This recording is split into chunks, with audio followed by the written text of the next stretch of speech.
सिर में चोट आई है।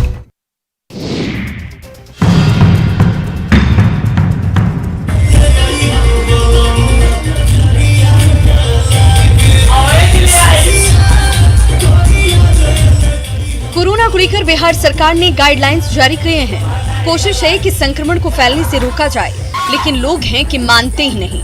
अरवल जिले के सरौती पंचायत से आई इन तस्वीरों को देखिए।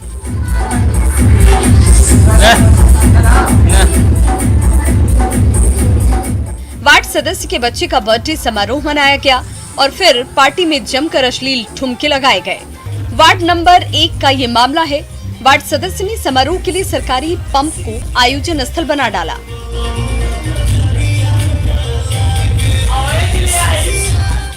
कायदे कानून को ताक पर रखकर देर रात तक डांसरों के डांस पर ठुमके लगे। न कानून का खौफ और न ही कोविड प्रोटोकॉल का पालन ही। तस्वीरों में देखिए कैसे जमकर डांस हो रहा है, और वो भी सरकारी भवन में।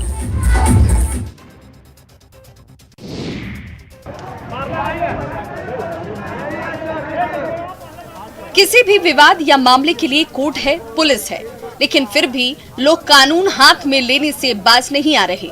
राजधानी पटना में एक बार फिर लोगों ने फैसला ऑन स्पॉट करने की कोशिश की। मामला पटना के मीठापुर बस स्टैंड का है, जहां एक युवक की लोगों ने जमकर पिटाई कर दी।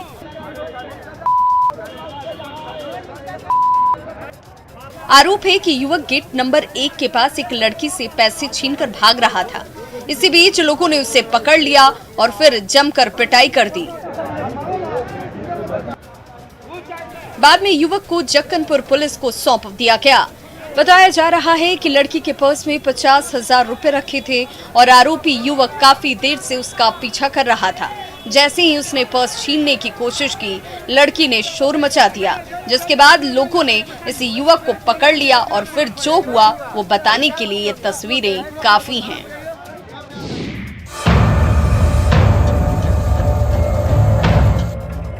दानापुर के फुलवारी शरीफ में शादी, धोखा और फिर दूसरी शादी की खबर आई, जिसे लेकर थाने में हाई वोल्टेज ड्रामा हुआ।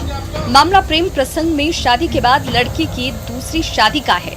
सबजपुरा के प्रिंस और जमसौत की ट्विंकल का प्यार एक फोन कॉल से शुरू हुआ था, जिसके बाद प्यार परवान चढ़ता चला गया और दोनों ने शादी करने की ठान ली। लेकिन प्रिंस के घर वाले तैयार नहीं थे, लिहाजा दोनों ने घर से भागकर शादी की। शादी के बाद भी जब प्रिंस के घर वाले ट्विंकल को घर में रखने को तैयार नहीं हुए, तो दोनों ने पटना के राजा बाजार में किराए पर एक कमरा लिया और वहीं रहने लगे। इसी बीच आरोप है कि 10 जुलाई को प्रिंस के परिजनों ने प्रिंस को घर वापस बुलाया और उसकी सगाई कराकर 15 जुलाई को दूसरी लड़की से शादी करा दी। पति की दूसरी शादी की खबर मिलते ही ट्विंकल ससुराल पहुंच गई, जहां उसकी जमकर पिटाई की गई। इश्क छुपता नहीं छुपाने से, ये गाने के बोल हैं, लेकिन हकीकत में भी यही देखने को मिलता है। मुंगेर के रहमतपुर में भी यही हुआ। बीती रात प्रेमी अपनी प्रेमिका से मिलने पहुंचा और लोगों की नजर उस पर पड़ जाती है और उसी दौरान प्रेमी को लोगों ने पकड़ लिया और फिर स्थानीय मंदिर में दोनों की शादी रचा दी गई। प्रेमी रोहित कुमार बांका के परमानंदपुर का रहने वाला है। जानकारी के मुताबिक 3 साल पहले रोहित और पूजा की शादी घर वालों ने ही तय की थी, लेकिन किसी कारणवश दोनों की शादी नहीं हो पाई। लेकिन दोनों एक दूसरे को पसंद करने लगे, लेकिन घर वालों के खिलाफ जाने का डर दोनों में था, इसलिए छुप छिपाकर मुलाकातों का दौर चलता रहा। बीती रात जैसे ही प्रेमिका का दीदार करने रोहित उसके गांव पहुंचा, लोगों को खबर लग गई और फिर दोनों की शादी करा दी गई। अब दोनों एक दूसरे के साथ खुश हैं।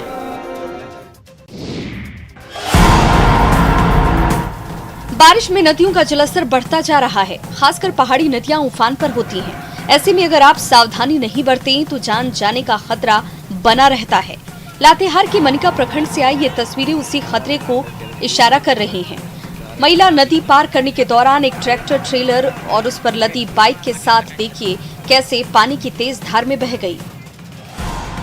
हालांकि ट्रैक्टर चालक और उस पर सवार 2 मजदूरों ने किसी तरह तैरकर अपनी जान बचा ली। बताया जाता है कि ट्रैक्टर से नदी पार करने के दौरान नदी में पानी कम था, लेकिन जैसे ही ट्रैक्टर पार करने लगा, अचानक से पानी का बहाव तेज हो गया और देखते ही देखते पूरा ट्रैक्टर पानी में समा गया। ट्रैक्टर की ट्रॉली में बाइक भी रखी हुई थी, वो भी पानी की तेज बहाव में बह गई। घटना की जानकारी मिलते ही लोग नदी के पास पहुंचे और ट्रैक्टर चालक और मजदूरों को बाहर निकाला गया। खगड़िया जिले में कई प्रखंड बाढ़ की चपेट में हैं। जून से ही लगातार बारिश ने लोगों को परेशान कर दिया है। अमूमन जुलाई अगस्त में बाढ़ आती थी, लेकिन इस बार 1 महीना पहले ही लोगों को इसका सामना करना पड़ा। अब चौथम प्रखंड के अग्रहण गांव में बागमती नदी ने कटाव शुरू कर दिया है, जिससे ग्रामीण डरे सहमे हुए हैं। कटाव के चलते करीब 6 से ज्यादा घर पानी में समा गए। लोगों की माने तो गुहार लगाने के बावजूद भी प्रशासन की ओर से राहत और बचाव कार्य शुरू नहीं किया गया। डरे सहमे लोगों ने सरकार से मदद की गुहार लगाई है। 4 घर तर चुका है, 4 घर का कोई ठिकाना नहीं है। कहाँ रहेंगे, क्या करेंगे, कहना मुश्किल। अभी बारिश का मौसम है और नदियों के जलस्तर में और वृद्धि की संभावना है।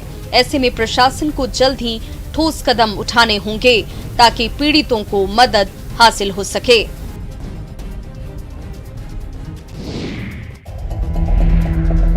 उत्तर बिहार में बाढ़ से परेशानी की कई कहानी है। कई लोग बाढ़ की वजह से बेघर हो गए, तो कई लोगों ने अपना आशियाना तोड़ दिया, तो पानी ने कई की जिंदगी भी तबाह कर दी। मुजफ्फरपुर में बाढ़ के पानी में डूबने से एक युवक की मौत हो गई। घटना का वीडियो सामने आया है। युवक खुद को बचाने की पूरी जद्दोजहद करता है, लेकिन उसकी कोशिशें असफल हो जाती हैं और आखिरकार में वो पानी में डूब जाता है। मृतक दीपक सहनी मीरापुर का रहने वाला था। शनिवार को बूढ़ी गंडक नदी के सीढ़ी घाट के पास नहाने गया था, लेकिन नदी की तेज धार में वो फंस गया। युवक हाथ पांव मारता रहा, लेकिन पानी के आगे उसकी एक नहीं चली और देखते ही देखते पानी में डूब गया। पानी में गए, बूढ़ी गंडक में कल स्नान कर रहा था, शाम के आज डूबने से मृत्यु हो गया। पहचान वगैरह हो पाई? पहचान हो गया। आगे इसमें अब क्या कार्रवाई? जांच की जा रही है, पोस्टमार्टम के लिए शव को भेज दिया गया।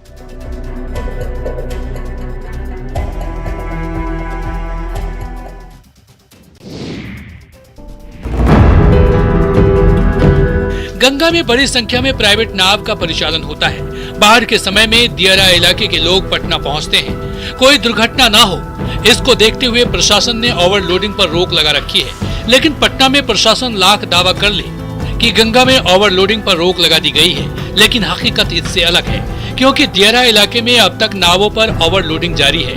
ओवरलोडिंग के कारण यहाँ कभी भी कोई बड़ा हादसा हो सकता है। जेपी सेतु के पास गंगा की तस्वीर देखिए, आप सोचने पर मजबूर हो जाएंगे।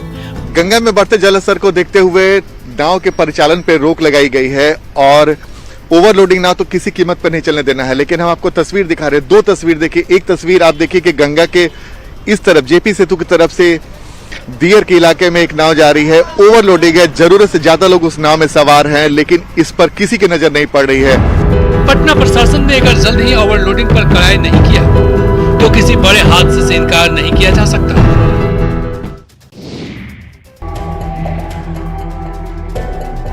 बेतिया के मझौलिया प्रखंड क्षेत्र में लगातार बारिश हो रही है, जिसकी वजह से नदियों के जलस्तर में वृद्धि हुई है। कई इलाकों में बाढ़ के पानी में लोग घिर गए हैं। अब बाढ़ पीड़ितों की मुश्किलें बढ़ गई है। धोखराहा पंचायत में अखड़ा नदी का पानी महादलित बस्ती के करीब 165 लोगों के घरों में घुस गया है, जिसके कारण लोग खुले आसमान के नीचे तंबू लगाकर कई दिनों से रह रहे हैं। इन बाढ़ पीड़ितों को भोजन पानी की समस्या भी होने लगी है। हालांकि जिला प्रशासन ने स्थानीय मुखिया की पहल पर सर्वे कराया है, लेकिन लोगों का कहना है कि प्रशासन इन्हें बाढ़ पीड़ित मानने को अभी भी तैयार नहीं है। नतीजतन लोगों को कोई राहत और मदद नहीं मिल पा रही है। बाढ़ के कारण घर में पानी डूब गया है, वहाँ पर रहने का जगह नहीं है, आने जाने की सब सुविधा नहीं है। जिस कारण आप लोग यहाँ पर प्रवेश कर रहे हैं। ये सरकारी जमीन है क्या? जी। यहाँ पे प्रशासन की टीम आई है आप लोगों से? जी। हाल चल जाना क्या पूरा? हर साल इस इलाके में बाढ़ आती है, जिससे लोगों की परेशानी बढ़ जाती है, लेकिन अब तक कोई स्थायी उपाय नहीं किया गया।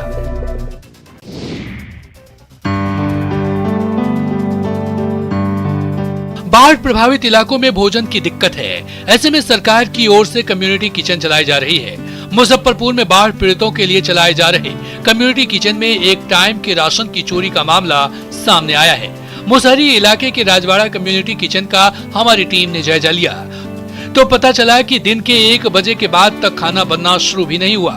जाहिर है तब तक लोग भूखे थे। बड़ी संख्या में बच्चे और महिलाएं किचन में खाना खाने आए थे, लेकिन वहां कुछ भी खाने के लिए नहीं था। पूछने पर वहां खाना बनाने वाले ने बताया कि भोजन के लिए राशन ही नहीं भेजा गया। स्थानीय लोगों ने बताया कि यहां दिन और रात मिलाकर एक बार ही खाना दिया जाता है। खाना में जितना राशन मिलेगा वही ना हम बनाएंगे। अभी राशन नहीं मिला है। हाँ मिला है, राशन मिला है। कब मिला? 1 बजे के लगभग। 1 बजे के लगभग। अभी खाना नहीं है ना, अभी खाना नहीं है।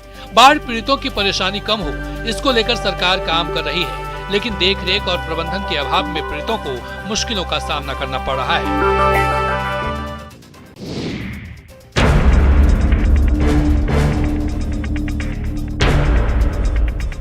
जब जान पर बनाती है तो इंसान बलवान बन जाता है। ये तस्वीरें इसकी तस्दीक करती है। मामला गया के बोधगया थाने का है, जहां दुबहल गांव में खेत में काम कर रही महिला और उसके पति की चचेरे ससुर और उसके बेटों ने हत्या की कोशिश की, लेकिन महिला सभी पर अकेले ही भारी पड़ गई। जान की परवाह किए बगैर महिला चचेरे ससुर और उसके बेटों के साथ भिड़ गई। हत्या की कोशिश के लिए पहुंचे शख्स को महिला ने खेत में ही पटक दिया और उसके हाथ से पिस्टल छीन ली। इस दौरान महिला के पति ने सबूत के तौर पर वीडियो बना लिया। महिला ने पिस्टल को बोधगया पुलिस के हवाले कर दिया है और वीडियो भी दिखाया, लेकिन उसके बाद भी पुलिस ने केस दर्ज नहीं किया। 4 घंटे तक थाना में बैठा कर रखा। सिटी एसपी के आदेश पर केस दर्ज किया गया। अरविंद कुमार आया, गोली लेकर आया, मारपीट अच्छी कर रहा था, जिनमें हम पैर पकड़ के अच्छी कर दिए और छीन लिए।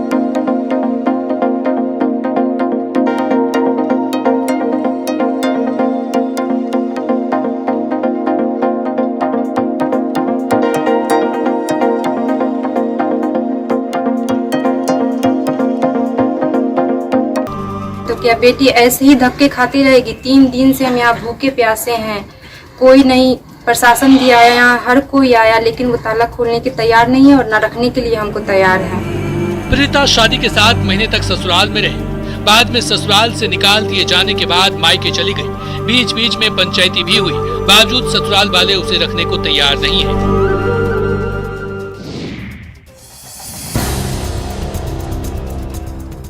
कैमूर जिले के चौरसिया गांव में एक बकरे की पीट कर एक शख्स ने मार डाला।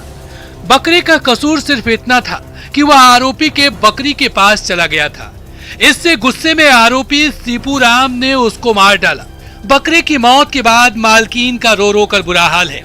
पहले तो मामला आपसी सहमति से सुलझाने की कोशिश की गई, लेकिन बकरे की मालकीन इसको लेकर तैयार नहीं हुई और आरोपी के खिलाफ मोहनिया थाने में शिकायत दर्ज कराई। पुलिस ने बकरे को पोस्टमार्टम के लिए हॉस्पिटल भेजा। मवेशी डॉक्टर ने बकरे का पोस्टमार्टम कर दिया है, लेकिन रिपोर्ट आना बाकी है। पिछले साल भी दुर्गावती थाना क्षेत्र में जहर देकर एक मुर्गा मारने की घटना हुई थी, जिसके बाद पोस्टमार्टम कराया गया था। हमारा खस्सी के मार के मुआ दिलवा लाठी गोजी से। अच्छा। सर लोग गई जांच में। तो कहता नहीं कि लोहरदगा में कभी नक्सलियों की तूती बोलती थी, लेकिन लाल क्रांति में शामिल नक्सली अब सरेंडर कर रहे हैं। सरेंडर के बाद कृषि क्रांति से जुड़कर हरित क्रांति और पर्यावरण संरक्षण का दूत बन चुके हैं। पूर्व नक्सली दानियल लकड़ा भी उसमें से एक है, जो अब समाज की मुख्यधारा से जुड़कर विकास की राह पर लगातार आगे बढ़ रहे हैं। साल 2006 में भाकपा माओवादी संगठन से जुड़कर हथियार उठाकर नक्सली बनने वाले दानियल की दहशत थी। 2013 में सरकार की सरेंडर पॉलिसी का लाभ उठाते हुए उसने सरेंडर किया, जिसके बाद उनके जीवन की धारा ही बदल गई। इनमें पत्नी और परिवार के सदस्य ने भी अहम भूमिका निभाई। उस समय था कि मैं बंदूक पकड़ के जंगल जंगल भटक चल रहा था।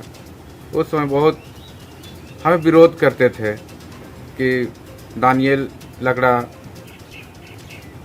अब नहीं सुधरेंगे, लेकिन हम अभी खेती बाड़ी कर रहे हैं तो वही लोग हमें अभी प्यार से बोलते हैं सुधर गया। भागलपुर का जर्दालू आम मशहूर है। जर्दालू आम का स्वाद हर साल भारत के प्रधानमंत्री राष्ट्रपति समेत कई विशिष्ट लोग चखते हैं। इस बार यहाँ के जर्दालू आम की पहली कॉमर्शियल खेप इंग्लैंड भेजी गई थी, जिसका स्वाद वहाँ के लोगों ने चखा और भारतीय उच्चायुक्त को एक पत्र भेजा, जिसमें उन्होंने जर्दालू आम के स्वाद की सराहना की है। साथ ही साथ आने वाले साल में बड़ी संख्या में भागलपुर के जर्दालू आम भेजने की मांग की। बता दें कि इसी साल 14 जून को जर्दालू आम की खेप इंग्लैंड भेजी गई थी। भागलपुर के किसान कृष्ण नंदन के बगीचे से आम भेजे गए थे और उसकी पैकिंग लखनऊ में हुई थी। एक एक्सपोर्टर से हमारी बातचीत हुई, जो कि इंग्लैंड, ऑस्ट्रेलिया वगैरह जो भी विदेश में एक्सपोर्ट करते हैं, तो उनसे बात हुई तो आए, उनके 2 प्रतिनिधि आए और उन्होंने जो जैसा बताया, हमारे आम को तोड़ करके उन्होंने टेस्ट किया। आम को फलों का राजा कहा जाता है और जर्दालू तो स्वाद की वजह से राजाओं का राजा है। कोरोना पर जारी स्वास्थ्य सुरक्षा सप्ताह में इंटर स्टेट बस सर्विस पर रोक है, लेकिन गढ़वा में सरकार की गाइडलाइंस का खुलेआम उल्लंघन होता दिखा। गढ़वा जिला 4 राज्यों उत्तर प्रदेश, छत्तीसगढ़, मध्य प्रदेश और बिहार की सीमा पर बसा है। यहाँ सैकड़ों बसें हर दिन दूसरे राज्यों से आती है, जबकि केवल राज्य में ही बसों के आने जाने की मंजूरी दी गई है, लेकिन सरकार के आदेश को बस संचालक तरजीह नहीं दे रहे हैं। दूसरे राज्यों से बेधड़क बस आने से कोरोना संक्रमण का भी खतरा मंडराता दिख रहा है। न्यूज 18 की टीम ने जब इस मामले की पड़ताल की तो बस चालक बस को ठीक करवाने के लिए लाने की बात कहते दिखे। गाड़ी काम कराने आया है गढ़वा, काम करा के जा रही है, लाइन में नहीं है। लाइन में नहीं है? नहीं। तो कब से चला रहे हैं इसको? आज ही किया है काम कराने के लिए, काम कराया और जा रही है। इधर मामले की जानकारी दिए जाने के बाद डीटीओ ने दूसरे राज्यों से आने वाले बसों पर कार्रवाई का भरोसा दिया।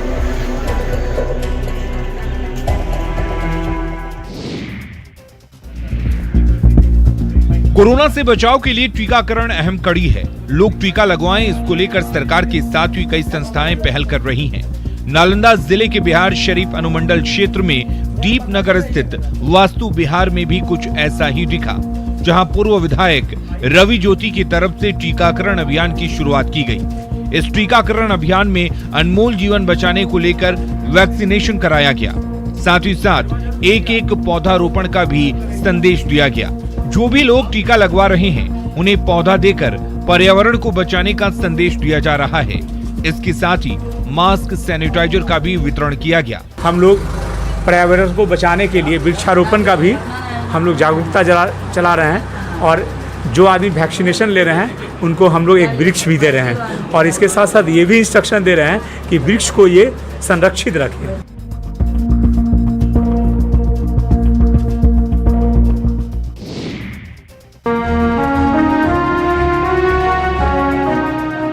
बगहा के रामनगर पीएससी में टीकाकरण के नाम पर जमकर कोरोना गाइडलाइंस की धज्जियां उड़ाई जा रही है। लोग यहां कोरोना से बचने के लिए टीका लेने आए हैं, लेकिन 2 गज की दूरी और मास्क जरूरी सब भूल गए हैं। यहां की तस्वीर देखकर तो आ बैल मुझे मार वाली कहावत चरितार्थ हो रही है। वहीं इस भीड़ के आगे अस्पताल प्रशासन भी मूक दर्शक बना हुआ है। कोरोना से लड़ाई बिना टीके से जीती नहीं जा सकती, लेकिन ये भीड़ कहीं कोरोना को रोकने के बजाय और ज्यादा बढ़ा न दे। इसलिए जब तक कोरोना पूरी तरह खत्म नहीं हो जाता, तब तक ना तो मास्क हटाइए और ना ही सोशल डिस्टेंसिंग से मुंह मोड़िए। वजह से यहाँ पे आके खड़े हैं, लेकिन यहाँ पे कोई भीड़ को कंट्रोल करने वाला कोई नहीं है। यहाँ पे हम लोग को ये पता नहीं चल रहा है कि कोरोना का वैक्सीन लग रहा है, कोरोना का बुलावा हो रहा है। कोई भी यहाँ पे कर्मी नहीं है। पहले पहुँचा लगभग 10 बजे के बाद सब कोई कर्मी आया है।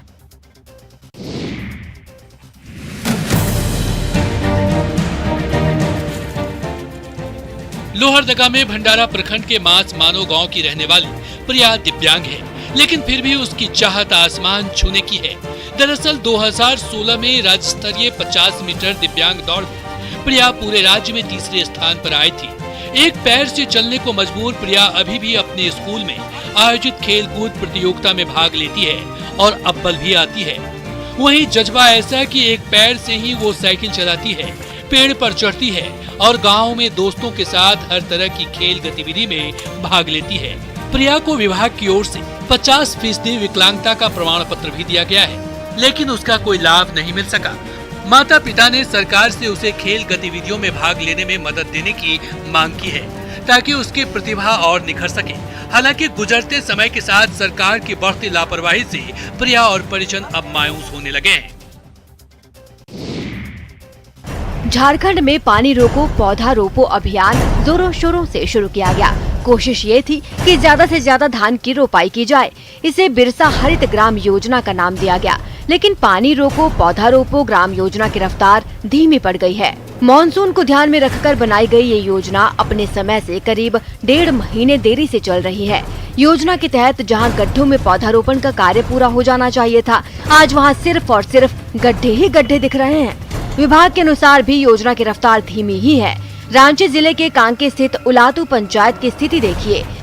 इसमें कोई मजदूर करना नहीं चाहते हैं, इसलिए कि बहुत कम मजदूरी है। आज के दिन में बाजार में जाके वो लोग उससे ज्यादा कमा लेते हैं, 400-500 रुपये एक दिन में कमा लेते हैं, और ये आपका इसमें 225 रुपये मात्र लोग को यहाँ से दिया जाता है। प्रचार प्रसार के साथ योजनाएं शुरू तो हो जाती हैं, लेकिन धरातल पर पहुँचते पहुँचते दम तोड़ देती हैं। ये योजना भी उसी ओर जा रही है। गांव और गरीबों का विकास हो, इसके लिए सरकारें काम कर रही है, लेकिन आजादी के 7 दशक बीत जाने के बाद कई गांव विकास से महरूम हैं। नवादा जिले के रोह प्रखंड का अजय नगर भी उनमें से एक है, जहां आज भी मूलभूत सुविधाओं का अभाव है। गांव जाने के लिए एक सड़क भी नहीं बन सकी। पहाड़ के तलहटी में बसे इस गाँव में पानी की भी समस्या है। गर्मी के दिनों में गाँव के कुएं पर ही लोगों को निर्भर रहना पड़ता है। सड़क नहीं होने की वजह से कई बार दिक्कतों का सामना करना पड़ता है। यहाँ के बच्चों को शिक्षा के लिए बस प्राथमिक स्कूल है। गांव के अधिकतर मकान मिट्टी और फूस के ही बने हुए हैं। समस्याओं के निदान के लिए गांव वालों ने हर जगह गुहार लगाई।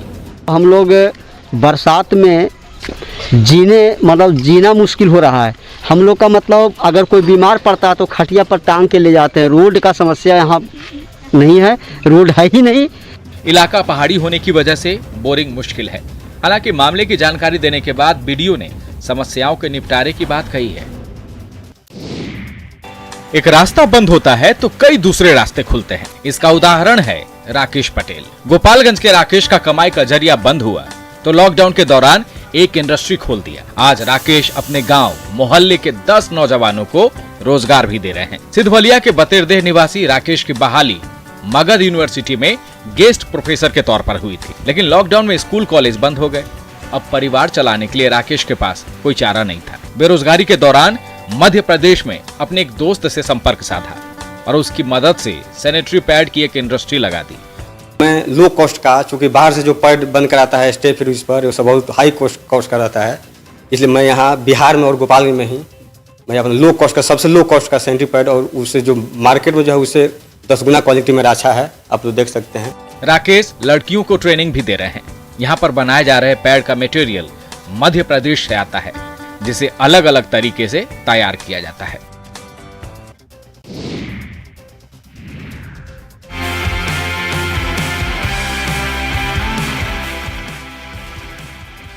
ईशान किशन ने श्रीलंका के साथ पहले वनडे में अपने 1 दिवसीय अंतर्राष्ट्रीय क्रिकेट का आगाज किया। 18 जुलाई को 1998 में ईशान किशन का जन्म हुआ। इस तरह से जन्मदिन पर उनके लिए ये बड़ा तोहफा है।